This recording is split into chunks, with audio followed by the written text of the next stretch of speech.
17장에는 마른 뼈 환상이 나타나고 있습니다.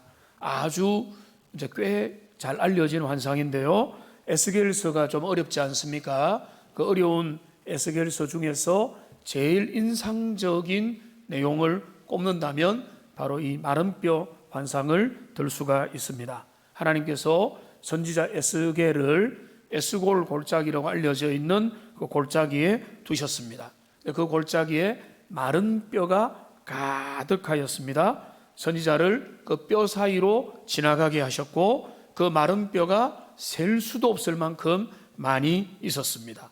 네, 하나님이 이런 소위 말하는 마른 뼈 환상을 보여주시는데요.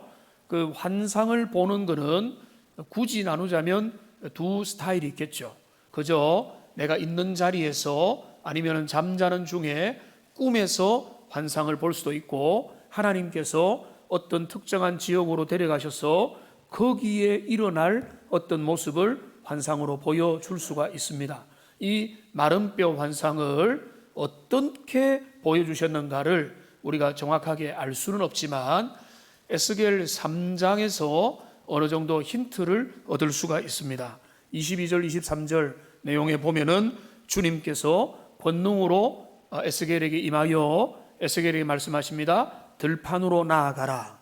그런데 어땠습니까? 내가 거기서 너와 말하리라 하기로 23절에 내가 일어나 들로 나아가니 여호와 영광이 거기 머물렀고 하나님이 환상을 말씀해 주신 거죠.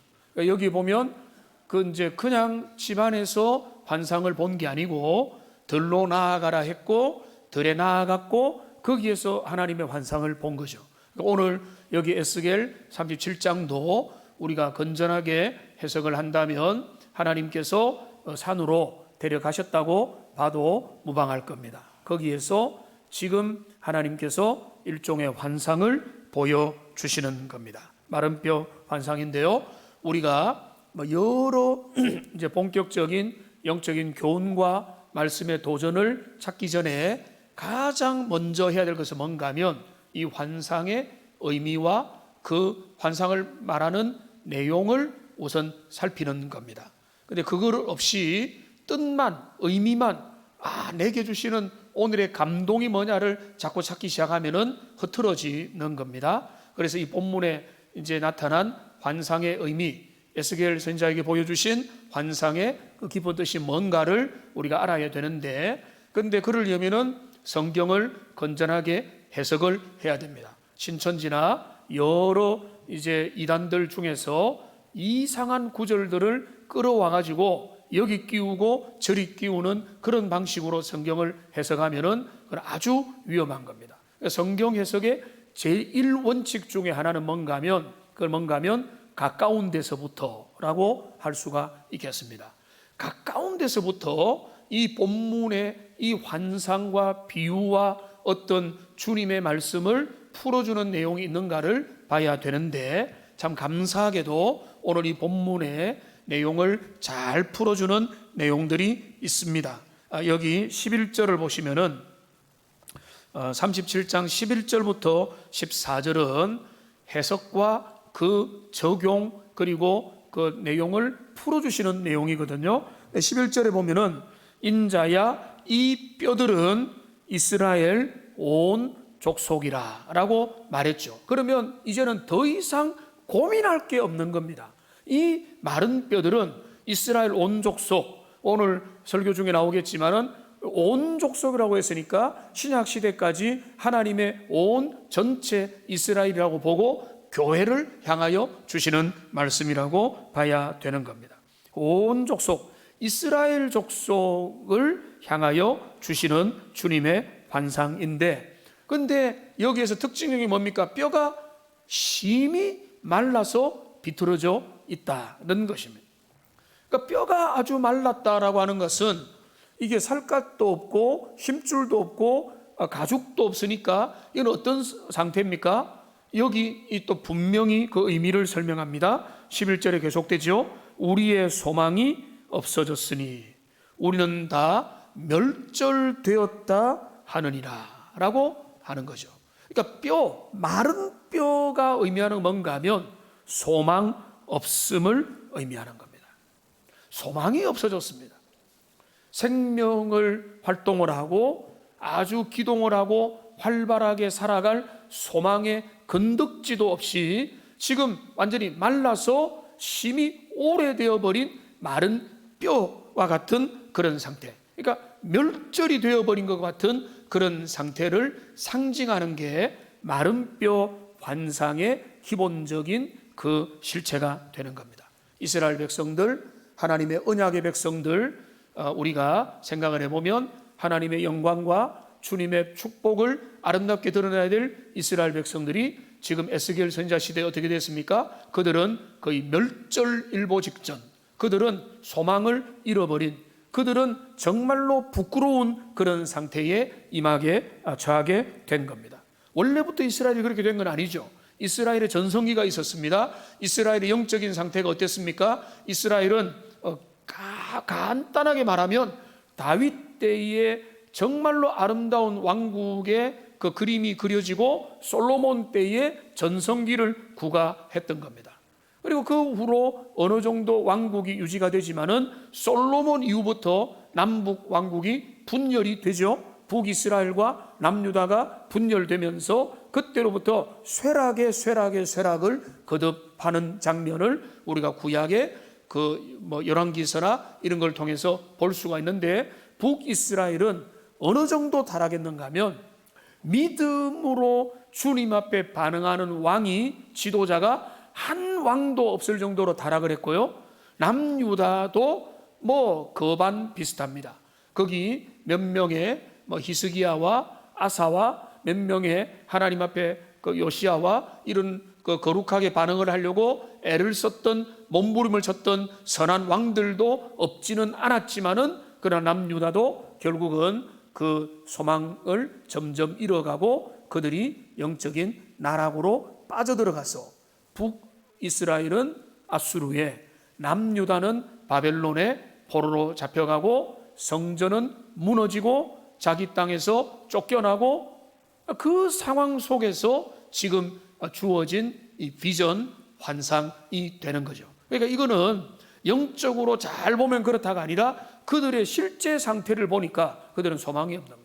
아브라함에게 주셨던 그 축복이 온데간데 없고 성전을 통해 유지되리라고 하는 하나님의 나라의 희망도 완전히 사라졌고, 저들에게는 이제는 소망을 잃어버리는 그런 상태. 그러니까 인간적으로 보면 진짜 절망의 상태에 놓여 있음을 보여주는 환상의 그 첫 번째 모습이 뭔가 하면 마른 뼈 환상. 아주 심이 말라 비틀어져 가지고 온 골짜기에 널려 있는 그 마른 뼈와 같은 그런 모습이라는 겁니다. 이게 이스라엘의 현주소고, 이게 오늘 좀 확대하면은 오늘날 교회의 모습일 수도 있는 것이고, 오늘날 우리 시대의 현주소가 될 수도 있다는 거죠. 이런 마른 뼈 환상을 주님이 그 이스라엘 선지자 에스겔에게 보여주시고는 주님이 묻습니다. 오늘 3절이죠. 3절에서 주님이 이렇게 묻습니다. 인자야, 이 뼈들이 능히 살 수 있겠느냐. 중요한 질문이죠. 생사가 관린 질문이죠. 우리가 반드시 대답해야 될 질문이죠. 이 뼈들이 능히 살 수 있겠느냐. 우리의 대답은 뭡니까? 말이 안 됩니다. 그거는 살아날 수 없습니다. 그렇게 될 리가 없습니다. 그거는 불가능합니다. 어떻게 마른 뼈가 살아납니까? 어떻게 살거죽이 다 벗겨지고 힘줄도 없고 오랫동안 말라가지고 비틀어진 그 마른 뼈가 어떻게 살아나서 군대가 될 수 있습니까? 그거는 말이 안 되죠. 주님이 질문을 합니다. 이 뼈가 능히 살겠느냐? 선지자가 대답을 합니다. 선지자의 대답이 놀랍습니다. 그 뭐라고 대답을 합니까? 내가 대답하되 주 여호와여, 주께서 아시나이다. 한번 따라합시다. 주께서 아시나이다. 여러분, 이것이 진짜로 중요한 거예요. 주께서 아신다는 것은 적어도 이런 말이 아닙니다. 주님, 말이 됩니까? 주님, 저를 놀리세요? 주님, 지금 이렇게 되는 게 이거 과학의 원리와 뭐 신앙의 합리성과 이성의 여러 가지와 역사의 경험을 통해서 이런 일이 일어날 수 있다고 봅니까? 그거는 말이 안 되지요라고 물어보고 주님이 다시 알려줄 수도 있는데, 지금 선지자는 뭐라고 믿음에 대답을 했는가 하면은 주께서 아십니다라는 거예요. 여러분, 그렇습니다. 주께서 아신다는 말은 뭡니까? 주님께서 그 대답의 키를 쥐고 있다는 겁니다. 이거를 좀 더 적극적으로 말하면은 주님이 하시면 된다는 겁니다. 이 선지자의 믿음이죠. 선지자가 이 믿음을 가지고 있었던 겁니다. 주님께 대답이 달려 있습니다. 주님이 어떻게 하실지 제가 궁금합니다 라고 이야기를 하는 겁니다. 사람의 노력으로는 불가능하고, 인간의 개성, 어떤 개선, 반창고를 붙이고 치료제를 투여하고 인간의 모든 의학적인 최선과 우리의 노력과 눈물과 통곡을 다해도 이 일을 할 수 있습니까? 그 일은 안 되는 거거든요. 그런데 지금 선지자는 뭐라고 대답합니까? 주께서 아십니다라고 하는 거예요. 이게 우리가 가져야 될 믿음일 줄로 믿습니다. 여러분, 아무리 절망스럽고 아무리 소망이 없고, 예를 들어서 우리의 자녀들 소망이 안 보이고, 여러분 오늘 우리의 공동체 가운데 소망이 안 보이고 우리 시대 가운데 절망밖에 안 보인다 할지라도, 하나님의 사람들은 그러니까 절망이고 그러니까 소망이 없네가 우리의 결론이 될 수가 없는 겁니다. 우리는 뭔가 하면 주님에게 달려 있습니다. 주님의 손안에 이것이 달려 있습니다라고 주님 어떻게 하실는지 그렇게 물어보는 게 믿음의 사람의 질문이 되는 것입니다. 이 일은 주께서 아십니다. 주께서 하십니다. 주님에게 달려 있습니다. 우리의 모든 그 절망의 유일한 해결책은 하나님께 있습니다라고 믿음으로 선언하고 고백할 수 있는 하나님의 사람들이 되시기를 주님의 이름으로 축복합니다. 그게 믿음입니다. 그 믿음을 주님이 사용하시고 기뻐하시는 겁니다. 그러니까 지금 보십시오. 에스겔이 주께서 아시나이다 라고 하는 그 믿음은 어떤 믿음인가 하면은, 주님께서는 주님을 진짜 믿는 거죠. 주님은 창조주다. 주님은 창조주는 없는 데서 있게 만들고, 죽은 자를 불러일으키고, 산 자를 넘어뜨리고, 호흡을 연장시키고 모든 것을 가능하게 하는 전능하신 하나님이다. 이거를 지금 선지자는 당연히 믿는 것입니다. 이 믿음이 성경 전체 하나님에 대한 신뢰인 것입니다. 신명기 32장 39절을 보십시오. 우리 같이 한번 읽어보도록 하겠습니다. 같이 읽겠습니다. 이제는 나 곧 내가 그인 줄 알라. 나 외에는 신이 없도다. 나는 죽이기도 하며 살리기도 하며 상하게도 하며 낫게도 하나니 내 손에서 능히 빼앗을 자가 없도다. 여러분, 이거 믿으시죠? 우리가 믿는 하나님 이런 분이시라는 거예요. 이런 하나님을 믿는 자가 신자입니다. 그러니까 지금 에스겔은 이 믿음 가지고 있는 게 당연한 거죠. 하나님은 어떤 분인가? 능히 죽이기도 하고 살리기도 하며 상하기도 하고 낫게도 하고, 손에서 주님이 빼앗기도 하고 아무도 빼앗지 못하도록 만드는 그 모든 것들을 주관하시는 분이 하나님이시기 때문에 지금 이 말을 하는 겁니다. 주께서 아시나이다 라고 고백을 하고 있는 것입니다. 이 믿음입니다.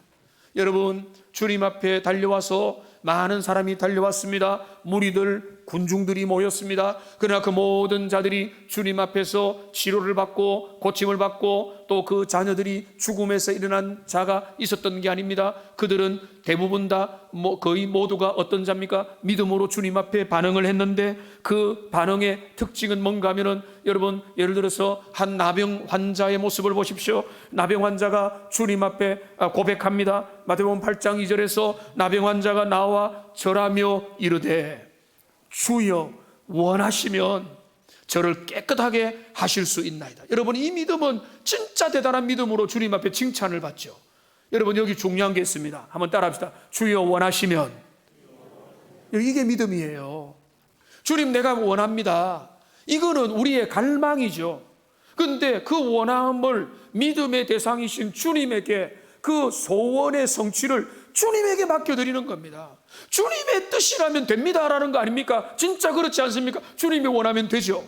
주님이 원하지 않으면 안 되는 거죠. 주님께서 모든 자를 다 일으키실 필요가 없고 때가 아니기 때문에 주님께서 원하실 때만 기적을 공생의 가운데 일으켜 주셨는데, 지금 이 나병 환자는 어떤 믿음을 가졌길래 그가 고백하는 겁니까? 주님이 원하시면 제가 깨끗해질 수 있습니다.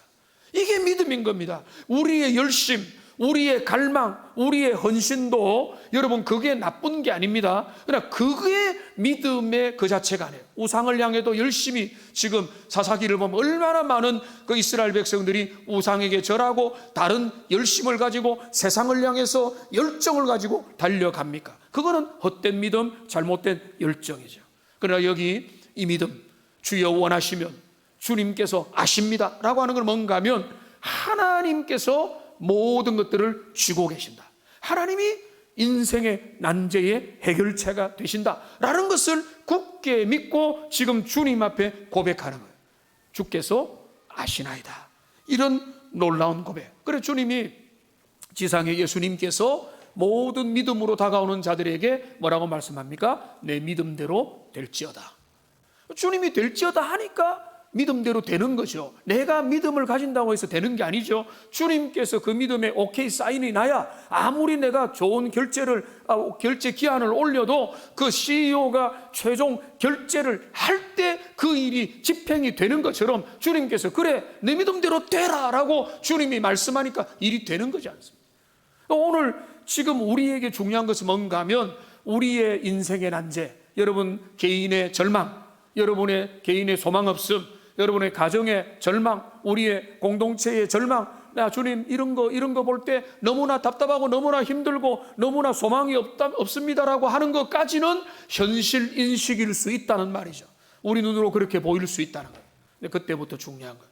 그때부터 불신의 사람들은 이러니까 안 되고 저러니까 안 되고 이러니까 소망이 없고 저러니까 절멸이라고 말을 하지만은 하나님의 사람은 그렇게 말하는 게 아니에요. 그 모든 상황에도 주님께 달려 있습니다. 주님의 손안에 있습니다. 주님께서 그 모든 절망을 희망으로 바꾸는 키가 있습니다라고 고백할 수 있는 겁니다. 이런 믿음의 고백이 우리에게 다 있기를 주님의 이름으로 축복합니다. 그게 바로 오늘 에스겔 선지자가 주께서 아시나이다 라고 하는 그런 믿음의 고백이 되는 겁니다. 오늘날 교회 소망도 여기에 있습니다. 여러분 교회를 보면 우리 동원교회만을 의미하는 게 아니라 한국교회와 여러 교회들, 저는 여러 교회들의 속살들과 또 여러 이야기들을 또 듣고 하면서 희망과 기쁨도 있지만은 정말 안타까운 이야기들도 많이 있지 않습니까? 그런 교회를 보면서 때로는 절망하고 씨름하고 어떻게 우리가 살아날 수 있을까? 어떻게 교회가 개선될 수 있을까? 교회에게 소망이 있는가? 우리가 질문을 할 수도 있는 겁니다. 그러면 오늘 여기 에스겔 37장에 이 마른 뼈 환상을 통해서 선지자의 대답이 우리의 대답이 되어야 되는, 교회의 희망은 우리의 반창고를 붙이고 약물을 바르는 일로 가능하지 않다는 거예요. 교회의 진정한 희망은 주님에게 있고 하나님의 대처법에 있고 주님께서 교회에게 생기를 불어넣어 주시면 살아나게 될 줄로 믿습니다. 그게 교회의 진짜 위대한 희망이 되는 것이고, 실은 주께서 아십니다라고 말하니까 지금 이제 주님께서 이제 해결책을 제시하고 환상과 그 비전의 마른 뼈 환상의 계속된 내용을 보여주십니다. 주님이 말씀하는 거예요. 37장 5절을 보시면은 주께서는 이 뼈들에게 이같이 말씀하시기를 내가 생기를 너희에게 들어가게 하리니 너희가 살아나리라. 한번 따라합시다. 살아나리라. 다시 살아나리라. 하나님이 살아나리라 하셨으니 나중에 살아나게 되죠. 살아나는 일들이 가능하게 되는 겁니다. 6절도 보십시오. 너희 위에 힘줄을 두고 살을 입히고 가죽으로 덮고 생기를 넣으리니 너희가 어떻게 한다고요? 살아나리라라고 주님이 말씀하고 있는 겁니다. 무에서 유가 죽은 자가 일어나서 살아나고 우리의 죽은 같은 영혼들이 벌떡 일어나가지고 생명에 소생하는 역사는 주님이 일으키시면 가능한 겁니다. 그거는 우리의 노력으로는 안 돼요. 우리가 열심히 애를 쓰고 힘을 써도 그거는 불가능하지만은, 그러나 주님께서 개인과 가정과 교회와 그 시대 가운데 은혜를 베풀어 주시면은 그 은혜를 통해서 살아나게 될 줄로 믿습니다. 이거를 우리가 믿는 겁니다. 이게 우리의 믿음의 근거를 주님 앞에 두면은 하나님의 사람은 절망하지 않습니다. 주님의 사람은 주님의 그 일하심을 바라보고 겸손하게 기다리며 자기의 순종을 하게 되는 것입니다. 자, 그런데 그 마른 뼈가 정말로 심히 말라 비틀어 있는 그 뼈가 살아나게 될 거라고 말하는데, 여기에 보면은 굳이 억지로 나누는 게 아니라 성경을 보면은 크게 한 3가지 구분으로 나누어질 수 있는, 이게 그냥 나누는 게 아니라 처음에는 뭔가 하면 우리가 많이 놓치게 되는데, 그냥 쉽게 건너뛰게 되는데, 이 모든 소생의 역사의 출발이 뭔가 하면 그 환상을 본 선지자에게 주님 말씀합니다. 너는 대언을 하라 라고 말을 하는 거예요. 선지자에게 대언을 하라고 말씀합니다. 4절에 보면은 이 모든 뼈에게 대언하여 이르기를 이라고 말하죠. 7절에 보니까 내가 명령을 따라 대언하니 대언할 때에 역사가 일어나고, 9절에 보면은 인자의 너는 생기를 향하여 대언을 하라 라고 말했습니다. 여기 대언의 사건들이 나오면 대언이라고 하니까 말이 좀 어렵지만 쉽게 말하면 예언하라는 거예요. 대신하여 예언하라는 겁니다. 선지자의 직무가 뭡니까? 예언의 직무죠. 근데 대신하여 예언하는 겁니다. 나의 사심을 말하는 게 아닙니다. 내가 어젯밤에 꾼 꿈을 이야기하는 게 아닙니다. 내가 하고 싶은 말을 하는 게 아닙니다. 나의 진심 토로를 하는 게 아니에요. 선지자의 사명은 뭔가 하면 하나님의 뜻을 대언하는 거예요. 이게 선지자의 한계입니다. 강단에서 왕처럼 설교를 한다 할지라도 선지자는 자기 이야기를 하면 안 돼요. 내가 하고 싶은 이야기를 하는 게 아니에요. 주님의 말씀을 대언하는 겁니다. 그런데 보십시오. 여기 보면은 그 위대한 기적의 출발이 뭔가 하면 대언으로부터 나다. 근데 하나님께서 직접 이 일을 일으킬 수 있는 분이잖아요. 그런데 그렇게 하지 않습니다. 선지자에게 역할을 맡깁니다. 선지자, 주님의 종, 말씀의 사역자에게 너는 입을 열어 말을 해라, 선포를 하라는 거죠. 그 선포를, 그 마른 뼈를 향하여 선포를 할 때 그 선포에 반응하여 역사가 일어나게 된 것입니다. 오늘 여러분 7절을 보십시오.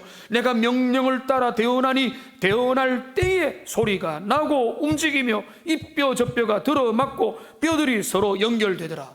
여러분, 하나님의 말씀이 대언될 때에, 말씀이 믿음으로 우리의 성령 가운데 임재할 때에 하나님의 온전한 말씀의 역사가 일어나게 될 줄로 믿습니다. 그러니까 여기 첫 번째 역사의 출발이 뭔가 하면 하나님의 위대한 일들이 선지자에게 대언하라, 대언하라, 대언하라는 말씀을 통해서, 선자를 통해서 알려주게 되고, 대언된 말씀이 그들에게 적용이 될 때에 그 죽은 영혼들이 살아나고 마른 뼈가 일어나게 된다라고 하는 것을 우리가 보게 되는 겁니다. 그래서 대언을 했습니다.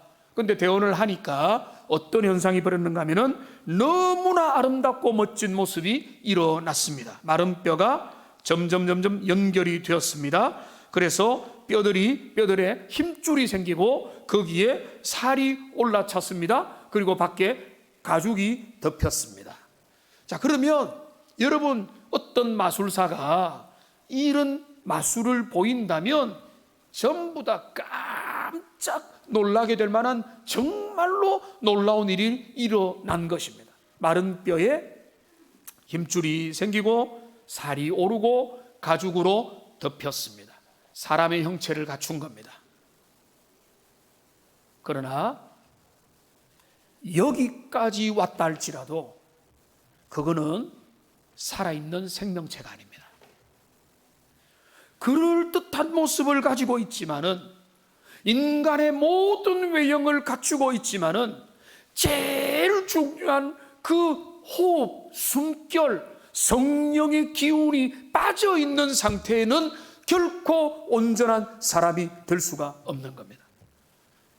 저는 아버지 시신도 봤지만은 목회자로서 운명의 장면도 몇 번을 지켜보고 진짜 운명하시는 바로 그 모습들도 몇 번 지켜봤습니다. 여러분, 운명을 과학적으로, 의학적으로는 좀 더 정밀하게 말할 수 있겠지만은 성경에서 말하는 가장 단순한 운명, 사람의 생명이 끊어지는 게 뭡니까? 호흡이 끊어지는 거죠. 호흡이 끊어지면요, 여러분, 그 사람의 모습이 이상해집니까? 아닙니다.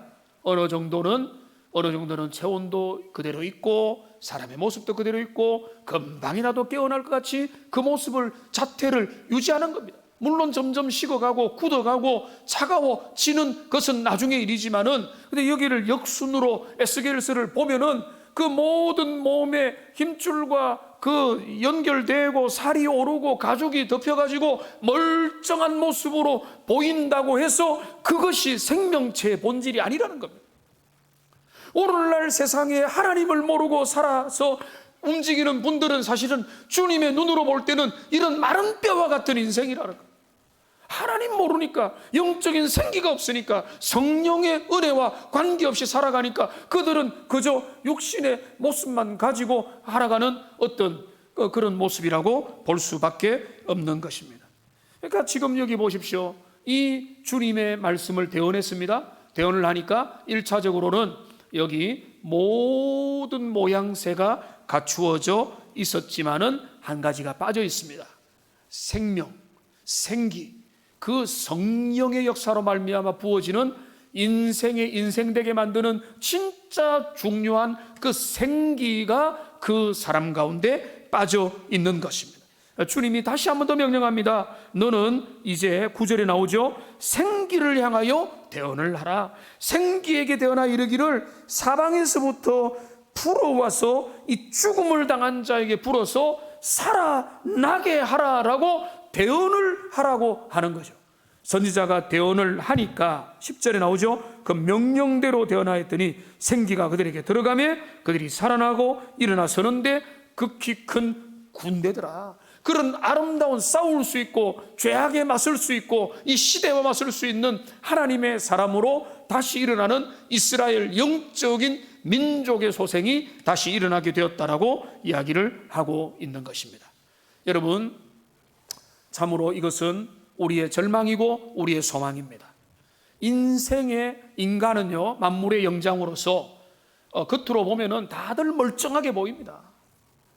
겉으로 보면은 모두가 교양 있게 보내고 열심히 사는 것 같고 화려하고 행복한 것 같지만은 하나님의 눈으로 보면은 생기를 잃어버린 마른 뼈와 같은 인생이 될 수밖에 없다는 거죠. 여러분, 교회는 아닐까요? 교회도 그럴 수 있는 겁니다. 요한계시록의 4대 교회를 보면은 주님이 뭐라고 평가하십니까? 내가 살았다는 이름은 있으나 실상은 죽은 자로다. 여러분, 얼마나 무서운 평가입니까? 살았다는 이름은 있다는 말은 무슨 말인가 하면 겉으로 볼 때는 멀쩡하다는 거예요. 겉으로 볼 때는 밥도 잘 먹고 사회활동도 잘하고 열심히 살고 행복한 것 같고 내 꿈을 이루어가서 살아가는 것 같습니다. 그런데 하나님의 영적인 엑스레이를 찍어보면 그 가운데 완전히 죽어 있는 자는, 생명을 잃어버린 자는, 영적인 생명 가운데 살지 못하는 죽어 있는 영혼이라는 것입니다. 그런데 여러분, 그러니까 4대 교회는 소망이 없고 그들은 버림받은 자고 그들에게는 다시 은혜가 없다, 이렇게 되는 게 아니라, 여러분, 4대 교회 계시록 2, 3장을 읽어보면은 그게 놀랍습니다. 너희는 실상은 죽은 자라고 말하면서 주님의 처방책은 뭔가 하면 회개하고 돌이켜서 하나님 앞에 나와야 된다, 이렇게 말하는 거예요. 너희가 죽었으니까 너희는 이제 용도 폐기, 이게 아니고, 너희가 죽었느냐? 너희는 성령의 은혜를 통해서 다시 회개하고 너희의 죄 씻음을 받고 주님의 은혜로 회복되어서 하나님의 진짜 원하는 삶으로 다시 살아나야 된다라고 주님이 말씀하고 있는 것입니다. 그러니까 여기 2단계죠. 살아있는 것 같은데, 회칠한 무덤과 같이 그냥 멀쩡한 것 같은데 그 안에는 무덤이요, 무덤 안에는 뼈밖에 없는 것처럼 우리의 속에 죽어있는 인생도 얼마든지 있을 수 있다면, 주님께서 불신자의 영혼은 살려주시고 우리의 영혼은 지금 살아있었는데 지금 졸고 있거나 잠자고 있거나 상처 입어서 깊은 수면족에 있다면 성령의 생기가 우리의 마음에 들어와서 우리의 영혼을 깨우고 잠자는 심령들을 깨우고 하나님 앞에 나아가야 될 줄로 믿습니다. 이게 주님이 우리에게 원하는 또 2단계의 모습이라는, 멀쩡하게 갖추어져 있는 그럴듯한 모습으로 하나님의 그 진짜 소망이 이루어질 수 없다는 거죠. 생기가 들어가야 돼요. 그 속에 성령의 생기는 뭡니까? 결국은 호흡인데 영적인 의미에서 성령을 얘기하는 거예요. 성령께서 우리들 가운데 온전히 임하고 역사하여서 우리의 삶에 성령의 충만으로 이끌 때 우리의 인생이 진짜 복된 인생으로 살아갈 수 있게 되는 것입니다. 그러면 오늘날 우리의 참된 소망은 우리에게 있지 않습니다. 여러분 중에 애통하는 자가 있죠. 절망하는 자가 있죠. 현실 교회는 왜 이런가? 우리의 믿음은 왜 이런가? 내 모습은 왜 이런가? 우리 주변은 왜 이런가? 우리 시대는 소망이 있는가? 절망 여러분 할 수 있다고 봅니다. 그게 현실을 보는 우리의 눈이기 때문에 그런 것입니다. 그러나 그 현실을 보는 눈에서 현실주의에 머무는 것이 아니라 오늘 본문을 통해서 에스겔의 환상이 우리에게 새롭게 봐져야 되는 겁니다. 그 절망 가운데 하나님이 말씀합니다. 너는 대언하라. 너는 마른 뼈에게 대언하라. 그리고 너는 그럴듯한 몸에게 대언하라. 마른 뼈가 몸을 입고 몸이 생기를 입게 되는 이 모든 일들을 우리 주님께서 행하신다라고 하는 것입니다. 이 일이 오늘 우리에게 유일한 소망이 되는 겁니다. 그런데 이 소망되는 주님을 의지하고 나아가지 않고 자기를 의지하고 자신의 힘과 믿음을 의지한다. 자기의 힘과 자기의 최선만 의지해서는 죽은 자, 마른 뼈가 도무지 살아날 수가 없다는 것입니다. 여러분, 성령을 의지해야 된다라고 하는 부분에서 아주 흥미로운 이야기가 있습니다. 이거는 거의 역사상 있었던 사실인 거로 이제 알고 있는데요. 영국의 한 귀족이 인도의 어떤 영주, 그 성의 성주 영주에게 트럭을 선물을 했습니다. 트럭을 선물 받은 영주는 신기하면서 너무나 기뻐했던 겁니다. 근데 얼마의 시간이 지난 후에 영국의 이 귀족이 인도 땅을 방문하여 그 영주가 사는 곳을 찾아갔는데, 그런데 깜짝 놀랄 만한 장면을 그가 보게 되었습니다. 황소 3-4마리가 자기가 선물한 트럭을 끌고 있더라는 겁니다. 그러니까 지금 이 영주는 무지하니까 그 트럭을 사용할 줄을 모르고 황소를 통해서 트럭을 끌게 한 것입니다. 귀족이 인도의 영주에게 이야기합니다. 황소로 트럭을 끌게 할 게 아니라 트럭에 휘발유를 넣고 운전을 하면은 수십 마리의 황소도 끌어갈 수가 있다라고 말하고는 이 귀족이 시범을 보여주고, 그러자 인도의 영주의 입이 쫙 벌어졌다라고 하는 그런 제 흥미로운 이야기가 있습니다. 오늘 많은 하나님의 사람들이 이렇게 살아갑니다.